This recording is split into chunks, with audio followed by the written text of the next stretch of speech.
Hey guys, so wanted to come back and do another quick video, and today what I wanted to talk about is it's actually a combination of things. It has to do with purchasing online content for the purpose of learning something and implementing it into your life to have a specific desired outcome come out of it. The other half of that I want to talk about, or just throw out there, is the idea of buyer responsibility. So the whole thing is this. There's a lot of information out there right now. There's a lot of paid information out there right now. And the real issue is this. Is something a scam if it's a ebook or a course that you purchase the information, you read it, you watch all the videos, you do whatever, but you don't do the step-by-step process of what it teaches. In other words, it gives you a very, very specific laid out path that somebody spent a lot of time and energy to create that information.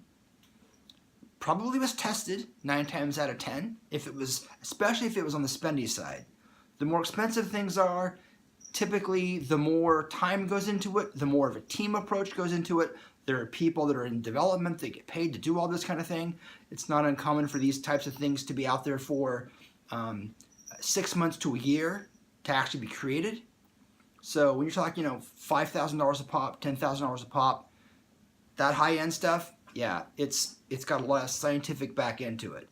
But the intro-level stuff, the bottom line is that, with the things I'm starting to do myself, I'm noticing there is a lot of energy and time and research that go into these projects, right?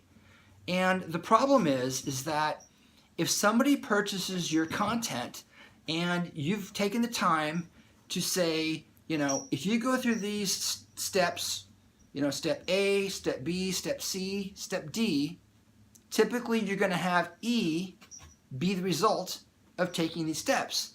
But the problem is that if you don't ever actually take the steps and you just read the information or you watch the videos and that's as far as it goes, it's not a scam. In my mind, I'm going to call it what it is, and it's going to probably cause some controversy. But the reality is it's laziness on the buyer's part. As a buyer, you cannot buy something and expect it to just by osmosis change your life. You have to do your part. You have to do your due diligence. You have to implement. You have to work that system that person has created that content and is passing that content on to you.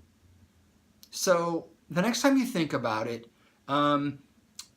if you're going to buy somebody's content and you're thinking it's going to be a magic bullet and just solve your problems, and especially if you don't want to do the work that's attached to it, maybe you're better off just not buying the content in the first place. Because the last thing you really want to do is get into a position where you're blaming somebody else for your own situation. And, blame and entitlement and everything else, they're pretty pervasive in today's culture, especially with free internet content and all the things that go along with it. People just think that if it's on the internet, it should be free. And I'm telling you right now, the big boys, they don't play that way. They make very, very good money because they work very, very hard to provide you with great content.